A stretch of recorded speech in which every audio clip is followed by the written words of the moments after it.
What's up, people? Red Vince here, and welcome back to Red Vince Reviews. Well, I'm still continuing my series of reviews of the 3 threequels that came out in May 2007 that weren't very well received. So let's just jump right into it. Up next is Shrek the Third. God, where do I even begin? I remember when I was growing up, Shrek was everywhere. Between the first film that was the first ever winner of the award Best Animated Feature, and the second film that replaced The Lion King as the highest grossing animated film of all time, until films like Toy Story 3 and Frozen came along, DreamWorks had finally become worthy competition for Disney and Pixar with this one single franchise. And then the third film came out. Once again, we have a threequel following 2 acclaimed classics that didn't even come close to achieving the praise of the last 2. But unlike Spider-Man 3, where the reviews were more mixed than negative, the reviews for this one were definitely negative. I've even heard people say this is the movie that killed the franchise. But again, I must ask, is it really that bad? Let's take a look. The film picks up, where else? Where the last film left off. Shrek is temporarily filling in for King Harold as ruler of Far, Far Away while he's sick. But unfortunately, he's just not cut out for the job, screwing up every duty he has. But when King Harold dies, yeah, that's right, dies, we'll get into that later, it means Shrek will have to be king permanently. Not wanting to be king, he sets out to find Fiona's cousin Arthur, the only other heir to the throne. But it turns out Arthur isn't exactly king material either, so it's up to Shrek to turn Arthur into a real king. But he also has to deal with Prince Charming planning to kill him and take over the kingdom, and the discovery that he's going to become a father. Just like last time, I feel it's best to start off with the bad elements of the movie. Let's start with the biggest problem. This movie is not funny. Oh, you'll still get a few giggles here and there, but that's about it. Where the last 2 films had me laughing until my sides hurt, this one I mostly just sat watching in silence while getting an occasional chuckle. Now, in all fairness, I don't think this movie is really trying to be funny most of the time. The last 2 were clearly trying to be funny, especially the second one, throwing joke after joke at you. This one I think is trying to be more heartfelt than funny, so it doesn't try as many jokes. But even when it does try to throw jokes at you, it is beyond half-assed. There are only 2 parts that I thought were legitimately funny. The opening montage that shows Shrek constantly screwing up as king, and about halfway through the movie, Donkey and Puss in Boots get magically switched into each other's body. But aside from that, the comedy just feels like it's on autopilot. The only thing I can figure is that it's because 2 key crew members were not involved with this movie. William Steig, the author of the original book the franchise is based on, and Andrew Adamson, co-director of both of the previous movies. For the most part, the same people who did the last 2 movies did this one too. But Steig passed away around the time Shrek 2 was finished, and Adamson couldn't direct the film because he was too busy directing the first Narnia movie. And I guess they both took the majority of the comedy with them. Another problem with this movie is that the new characters introduced in it really aren't that good. Shrek 2 gave us a number of great new characters. Puss in Boots, the King and Queen, Prince Charming, and the Fairy Godmother. All of whom were likable, memorable, and all got their fair share of laughs. Here we get 2, Arthur and Merlin, and neither of them are really any of these things. There are a bunch of fairy tale princesses too, but they're mostly just side characters.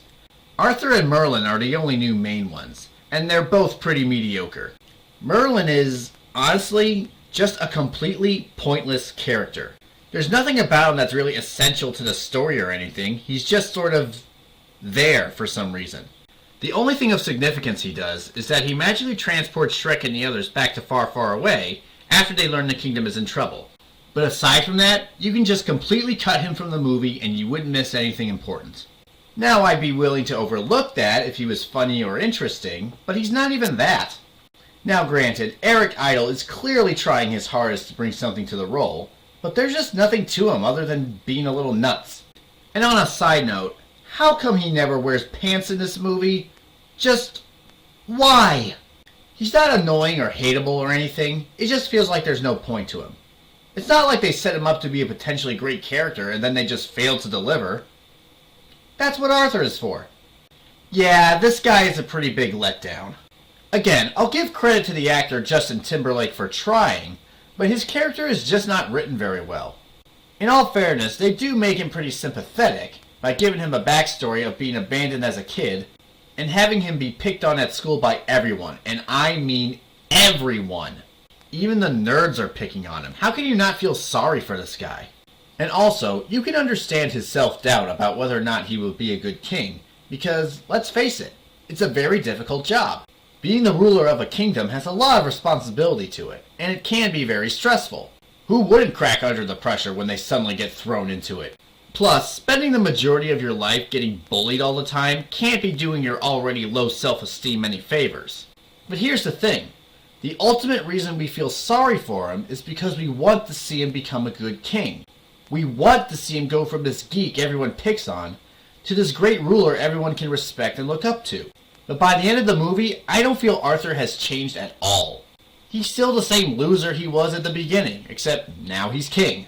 Maybe we could have felt a change in him if they show him do something that shows he actually does have what it takes to rule far, far away. But really, all he does is whine and complain. For as sympathetic as the movie makes him, his constant bitching does get annoying after a while. It gets to the point where you kinda want Shrek to give up on this guy. I was actually starting to understand why everyone at the school picked on him. And I don't think I'm supposed to feel that way about the future king. The only good thing I can think of about him is that he does have the gift of gab. There are a few times where he's able to talk himself and the others out of trouble, or convince someone to help them. But aside from that, he's nothing but a whiny complainer who you also happen to feel sorry for. Hail King Arthur? Finally, there's one more big problem with the movie. Any sense of excitement feels incredibly dumbed down.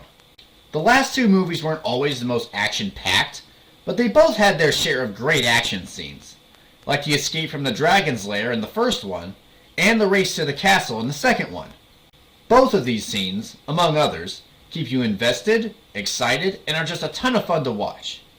I cannot say the same thing for the majority of this movie. We get a fight scene with Captain Hook and his men, which is entertaining, but it's just kind of standard. Nothing special. We also get a scene where Prince Charming and all the fairy tale villains take over the kingdom, but it's also just kind of standard and way too short to leave an impact. And by the way, am I the only one who thinks they took the kingdom over way too easily? I mean, we never see any guards fight back or anyone try to stop them. This could have been a great battle for control of the kingdom. But no, they just show up, cause a little trouble, and now they're suddenly in charge. How thrilling. But probably the biggest example of this is the final confrontation. Charming is about to kill Shrek in front of the whole kingdom, when all of a sudden all Shrek's friends surround him and it looks like Charming is about to get his ass kicked. But then Charming calls all his henchmen, and they outnumber and surround our heroes. Again, this is set up to be a great battle scene, but then what happens? Arthur shows up, talks all the villains down, and then they all surrender. Biggest letdown ever. Now, on the one hand, you could say this is the ultimate example of that gift of gab I mentioned earlier, which I still stand by saying is Arthur's best trait. And you can also say that this moment can teach kids that sometimes problems can be solved with words instead of fighting. And that is true. Violence isn't always the answer. But on the other hand, would it kill this movie to give us one exciting battle sequence? You already had one opportunity to do something exciting and totally blew it, and then you make the same mistake again! What a cop-out! Compared to what the other movies gave us, this one is just straight up boring. So let's recap here. This movie is not funny, its new characters are mediocre, and the action scenes are either bland or they just completely bail. So basically the exact opposite of the last two movies. This movie sounds like a total dud, right? Well, to be honest, there's actually some good things in this movie too. For as much as I complain about the moments that don't work, I still think there are plenty of moments that do. For starters, I like this high school. One of the best aspects of the entire franchise is this world they create. It's like a fairy tale world mixed with a medieval design and a modern day tone. It's very creative and leads to a lot of clever material. Far, Far Away is an especially good example of this. Unfortunately, this movie doesn't give us a whole lot of new environments or expand on them. In fact, for the most part, it's just Far, Far Away again. This school is really the only new environment we get, but I still think it has the same amount of creativity and inventiveness as the rest of the world. The humor may be gone in this movie, but this scene shows the imagination is not. I also like the villains here. I'm glad they brought back Prince Charming to be the main villain in this movie because he really wasn't much of a villain in Shrek 2. I know technically it was a duo of villains in the last movie, but let's be honest. Fairy Godmother was the real villain of that movie. Charming was more like her second in command. It also makes sense to bring him back because I felt Charming was never really dealt with in the last movie. The Fairy Godmother was definitely dealt with because she was destroyed. I'm not saying they necessarily had to kill Charming in that movie, but I never felt he was defeated in a way that would prevent him from making some kind of comeback. Ever notice how Charming just kind of disappears after the Fairy Godmother is destroyed? Literally all we see of him after that is just a quick gag in which he's forced to make out with the ugly stepsister. That sure showed him. If they had gone with a completely different villain in this movie, all I'd be thinking to myself is, whatever happened to Charming? What, did he just give up? No attempt at revenge or anything? He just disappeared? Fortunately, that is not what happened. And he actually is a good villain, too. He was somewhat threatening in the last movie, but that was mostly just because he had his mother's power to back him up. Aside from that, he was mostly just a prissy pretty boy. And while he still kind of is here, he does also manage to be legitimately threatening. I actually thought he'd be able to hurt or kill someone in this movie, something I did not get last time. I also really like his plan. I love the idea of uniting all the villains together for a hostile takeover. The villains unite cliché, as I call it, may be one that's been done a million times, but it's one I never get tired of seeing, and I really enjoyed it here. I know I complained earlier that the actual takeover scene was a total letdown, but it is still cool to see him team up like this. It's just a shame they didn't do more with it. Another cliché that they do here that I love is the girl power cliché. Now I'm not talking about female characters that establish from the get-go they can kick ass, like the Powerpuff Girls, Black Widow, Hit Girl, or anyone like that. I'm talking about the kind of females that are either totally incompetent or just flat out do nothing in the beginning, but eventually become total badasses and either end up saving the day or play a huge part in it. It's like the dumbass in distress cliché, only in reverse. We have Snow White, Cinderella, Sleeping Beauty, Rapunzel, and one of the ugly stepsisters, Kay, who are with Fiona and the Queen during Fiona's baby shower. They're all sort of your typical spoiled princesses who are perfectly fine just laying around doing nothing. But when Rapunzel betrays them and sells them out to Charming when he takes over, more on that later, at first they want to just sit put and let someone else rescue them.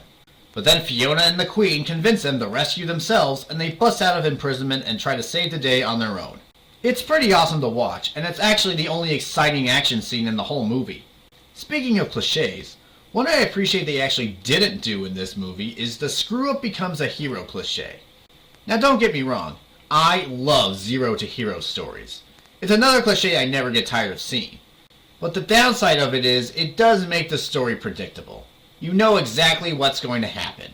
He's going to be a total failure at first, then go through some kind of montage in which he gets better, and by the end of the movie he'll be the great hero he's been trying to be. At first that's what it looks like they're going to do, but actually they don't. They end up going in a completely different direction, so the story is actually kind of unpredictable, but in a good way. The animation is still beautiful. I mean, it's DreamWorks, what did you expect? And also, I would argue these are still the same characters we know and love. What I mean is, I think these writers were able to keep the characters true to what they are. Well, aside from the fact that they're not funny anymore. But otherwise, I'd say everyone is still in character. How many sequels have we seen where a character's personality completely contradicts or betrays the way they were in the last movie? But here, there was never a moment where I thought to myself, hey, that's not something Shrek would say or do. Or, hey, Fiona wouldn't act like that. Who is this? It still always felt like the characters we've grown to like from the last two films. Again, minus the funny stuff. And considering a lot of sequels missed this, I think this movie deserves some credit for that. The last good thing I'll say about the movie is, where it fails in the humor department, I think it makes up for it in the heartfelt department. Like I said before, I think that's what this movie was trying to focus on. And I do understand why to some extent. The last movie was so hilarious, I don't know how you can top it. But on the other hand, Shrek 1 and 2 did manage to pull off both heart and humor, so why couldn't this one? Well anyway, there are a number of scenes where the focus is more on the sentimental side of things. One of the biggest examples of this is the campfire scene with Shrek and Arthur. Shrek talks to Arthur about ignoring what other people think of you, and not letting other people's thoughts bring you down. Not only can you see Shrek and Arthur start to form a friendship here, but I think there's also a lot of truth behind what Shrek says. As long as you can learn to be happy with yourself, who cares what anyone else thinks? The same message can also be found in the final confrontation, but I have already gone on about that scene enough. The other big example is when Charming captures Shrek and the others, and it looks like all is lost. Charming is about to kill Arthur, but then Shrek talks him out of it by revealing the truth that he was originally supposed to be king, and he only brought Arthur here to be the chump to replace him. He basically goes back on everything he said in the campfire scene, and says he always thought Arthur was a loser after all. Now, we eventually learned that Shrek didn't actually mean any of that, and he only said it to save Arthur's life by convincing Charming he wasn't worth the trouble of killing. But at this point, we don't know that. It seems like Shrek really is double-crossing the friendship they were forming, and it's actually pretty sad to watch. But then on top of that, we get the moment where it feels like everything is lost when Charming's men lead Shrek away to where he'll be imprisoned until Charming is ready to kill him. Both of the previous movies had this moment too. The first one was where Fiona goes to marry Farquaad, Shrek yells at Donkey to basically piss off, and everyone is shown sad and depressed. And in the second one, it's where Shrek is tricked into thinking that Fiona has fallen for Charming, and he goes to the poison apple feeling defeated. Both of these scenes basically give the sense that our heroes have failed, the villains will win, and there won't be any happily ever after. Here, you get that same feeling too, but honestly, I'd argue it's even more effective than the last two. I felt there was more at stake with this one. Think about it. Had the heroes ultimately lost in the last two movies, what would have happened? Shrek would have lost his one true love. Which is horrible, don't get me wrong, but at least no one's life was on the line. Here, if Charming won, Shrek would have been killed. As horrible as losing your true love is, losing your life is even worse in my opinion. The first two films may have been better than this one in every other possible way, but this is the one area where I feel the third one actually beats the first two. Okay, so that's all my good stuff. What's kind of 50-50 in this movie? Well, let's start with King Harold's death. On the one hand, they actually killed the king? Why? He was one of the best parts of the last movie. To see him go from this pompous douchebag to a guy who learns to let his daughter be happy, and even grows to be happy with her decisions too, was one of the highlights of the film. And I couldn't wait to see him again now that he's changed. But no, we see him once, and then he dies. What the hell? Also, as Doug Walker put it, this death scene is pretty distasteful. They fake us out with his death not once, but twice before he actually dies for real. Which is bad enough, but the worst part is they're clearly trying to go for laughs. And not only is it not funny, it's probably the most unfunny part of the whole movie. This is just insulting to a good character. But on the other hand, when he finally does die, it's actually pretty sad. I don't care what anyone says. This funeral scene is depressing as hell. And isn't that how you're supposed to feel when a character dies? Aren't we supposed to grow attached to this guy, and then feel the loss the other characters feel when he's dead? Maybe that's why they killed him off, I don't know. Again, how many movies have we seen where they either kill off a character and we don't give a shit about it, or it looks like someone is dead or dying and then they totally fake us out? I know I just complained about the two fake outs with the king a minute ago, but give the film some credit that they eventually do kill him off for real and then get a legit sad reaction from it. Secondly, there's Rapunzel's betrayal. On the one hand, I thought this was a legitimately good twist that I didn't see coming. And if you think about it, it does kind of make sense. If you watch Rapunzel closely, you get this sense that she's both jealous and disdainful towards the other princesses. So it kind of makes sense that she would sell them out for a chance to become more powerful than any of them. Like being the new queen of Far, Far Away. But on the other hand, I feel like there was more that could be done with it. For example, right after she betrays him, the movie hints that she immediately regrets her actions. So maybe she might double-cross Charming and join the princesses. But does she? Nope. Okay, well then maybe she'll be on Charming's side during the finale, resulting in a one-on-one confrontation with Fiona or something. No, actually she just kind of stands on the sidelines and does nothing. Literally all that happens is Gingy removes her wig, revealing her to be bald, which in all fairness is actually kind of funny. And that's it. We never see her again after that. Just add this to the list of missed opportunities in the movie. Finally, there's Shrek becoming a father. On the one hand, this is a very identifiable dilemma. Shrek is scared about how good of a parent he'll be, And I think anyone with kids or is about to have kids can identify with that. Even if you're not a parent, just imagine for a moment that you just found out you're going to become one. Sure, you may be happy or excited or whatever, but I dare you to tell me that you wouldn't also be nervous too. But on the other hand, like Rapunzel's betrayal, it feels like there's nothing done with it. The movie tries to build it up by throwing reminders of it throughout the film, but every time it does, it just feels like an afterthought. Like this is just something to keep in the back of your mind while the movie focuses on the real issues. And once again, there's really no payoff to it. Shrek doesn't actually become a dad until the last few minutes. We get a quick montage of Shrek's life as a parent, and it seems like everything is fine. But it goes by so quickly that we hardly get a sense that the issue has even been resolved. It's like the movie was about to end, but then suddenly realized it still had one more loose end to tie up. So it just threw an ending together at the last minute. Honestly, you could have cut this entire parenting story arc from the movie, and you really wouldn't miss anything. Well, that's about everything there is to talk about in this movie. Final thoughts? Out of the 3 threequels from May 2007, this one I think is the hardest to defend. Compared to its predecessors, it really does fall flat. Is it a horrible film? Honestly, no, I can't quite go that far. I still think there are some legitimately good things about it. But unlike Spider-Man 3, where I think the good outweighs the bad, this one I think is a lot more evenly split. I guess if I had to pick, I'd say the bad outweighs the good this time. But I don't know. I still think the good things make it a lot easier to get through. This is one of those movies that whether you like it or not, I understand completely. I totally get where both sides are coming from. For me, this movie is just okay. I realize my thoughts on this movie were all over the place in this review, and I might have even contradicted myself once or twice, but to be honest, that's just the kind of impact the movie left on me. All I can say is check it out and decide for yourself. At least it's better than Shrek 4. Say what you will about the third film, but at least I remember that one.